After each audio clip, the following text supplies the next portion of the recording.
Hey guys, how's it going? Hope you're having a good week. Hope you enjoyed my last video on my favorite Spyderco plant. I don't know if it'll draw up I don't know, any fighting or whatever. Everybody has opinions. That's just mine, and I think there's a good amount of evidence to back up my opinion on that. But at the same time, I'm only one person. I've only experienced a handful of the knives. You know, maybe somebody else has seen something different. So this video, I'm going to talk about why I think the Stovepipe is honestly one of Spyderco's best current models, and why I think it's going to be very collectible in the future. So why do I think this is one of their best current models? Well, it's definitely unique. So the cleaver style blade has been popular for, a few years now. But this really isn't that. It kind of is. It has the straight edge, and it sort of has the overall profile of a cleaver, but it's just different.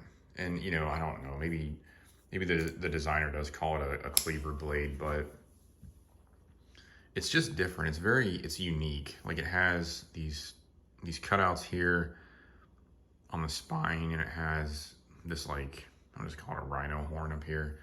And it's very, very unique for what it is. And I just appreciate that. I think, I mean, I really like Spyderco's PM2. I like their Para 3, but I get tired of seeing all the sprint runs and the exclusives and the this and the that and just the different versions. And it's like, to me, it's just nice to see them still doing things like this that are unique and have a unique appearance. And it's nice to see them working with these smaller designers. This is with Dave Ridebaum.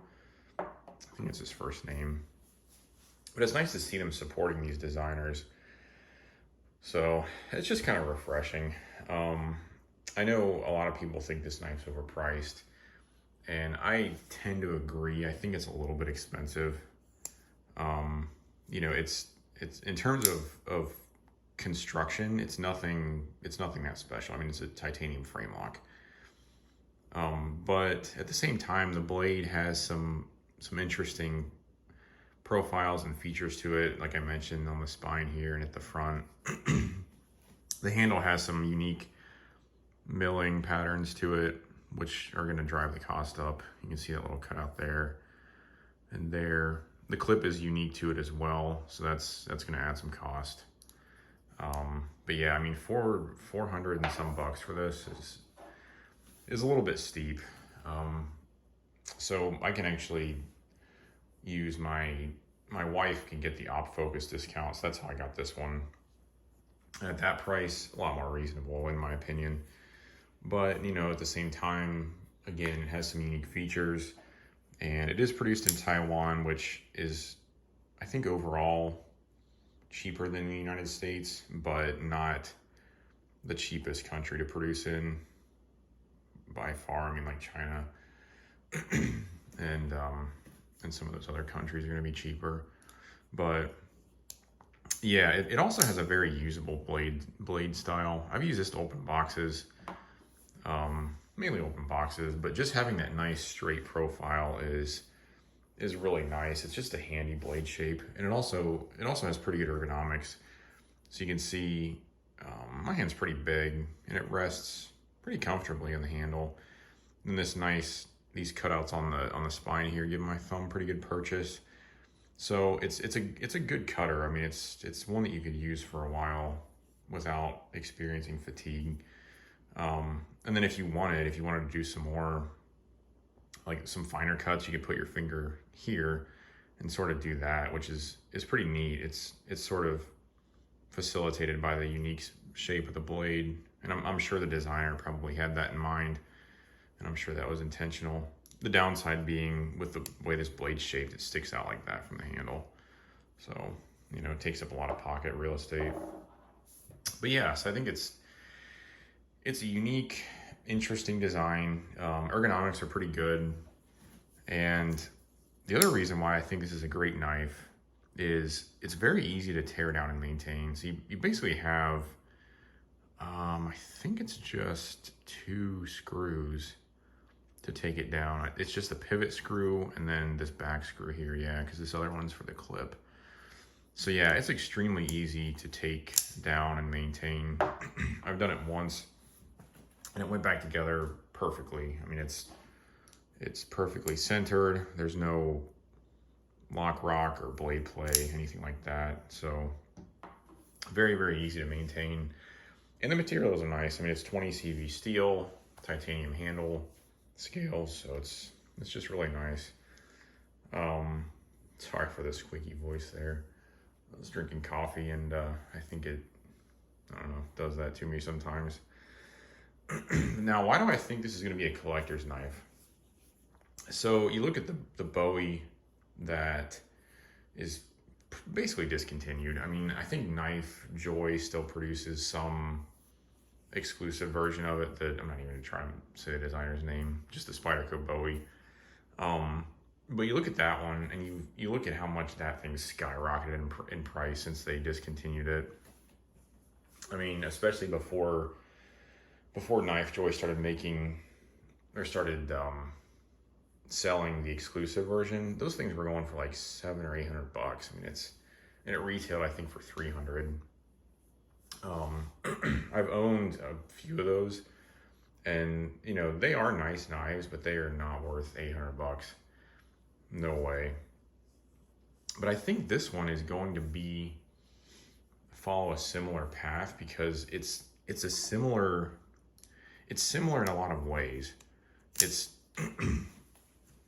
are relatively low. The production numbers I would suspect on these are relatively low, like the Bowie was. And you know, it's a titanium frame lock. The steel is different. This is 20 CV. The Bowie's an XHP. I don't really think that's going to matter. And this is a knife that is very usable and very carryable. And again, I talked about the ergonomics and the cutting power and stuff like that.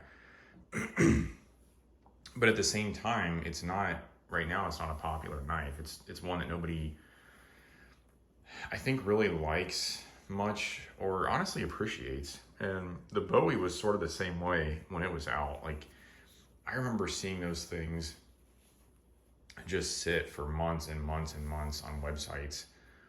And I don't know, I think I even saw some discounted, I mean, below $300 to get a sleeve, I think it's Swish or something like that, Bowie at under $300. I mean, that's a fantastic deal. But yeah, they would just sit there, even discounted. And I suspect this one's going to be the same way. And then after Spyderco retires it, I think people are really going to start to appreciate it in the same way that they do with the Bowie now. And it's the reason why the prices on those have gone so high. I think people are going to look at this stovepipe and say, wow, that's a unique design. It's very usable. It's typical Spyderco Taichung Taiwan quality. This one's just continued to get smoother as I've fidgeted with it. And yeah, I just see it following the same path as the Bowie. I think people are really going to want this after it's retired. And I think the price is going to go, you know, sky high. I don't know what the price would be. I could see it maybe getting up into $600 territory. You know, because it is unique. I mean, it's more unique even than the Bowie. It has these unique handle scales, this pocket clip. I think the Bowie just has a normal wire pocket clip, which is used on countless Spyderco models. Not a bad thing, but it's not unique. This has a unique pivot as well, which I haven't really given, honestly, enough attention. But yeah, this has things that are unique to this knife it has more things that are unique to this knife than the Bowie does. So that's another big reason I could see it really going up in value. You know, of course, this is all speculation. I don't really have a good idea if it will or not, but you know, I'm pretty confident in that because you know, the tie stick has done the same thing. It's a titanium frame lock from, I don't know, Brian Tie is probably a little more well known than Red Bomb or Ride Bomb, but those have really gone up in value. You know, that was another knife I saw discounted, going for 150, 200 bucks. Just retailers just trying to get rid of them. And now, I think the one that I have, which is basically like new from factory, I think I paid $450 for that one. So those things have like doubled in value. Again, unique design, but it follows the same ethos, titanium frame lock, and it's out of their Taiwan plant. So it's really well made. So yeah, I think this is really going to be a collector's piece whenever they decide to retire it. And I would highly suggest, if you can find one of these for under retail, I wouldn't pay 400 bucks for one of these, but if you can find one on the secondary that's in really nice shape, even like new shape, and somebody's trying to get rid of it for, you know, 300 or even a little more than that, I would definitely pick it up. And I don't think you're going to regret it, because, you know, it's like I said, it's a good user. I mean, it's well made. It's relatively slicey. I mean, it has a very usable blade design, good ergonomics. Clips a little bit of a hot spot, but not too bad.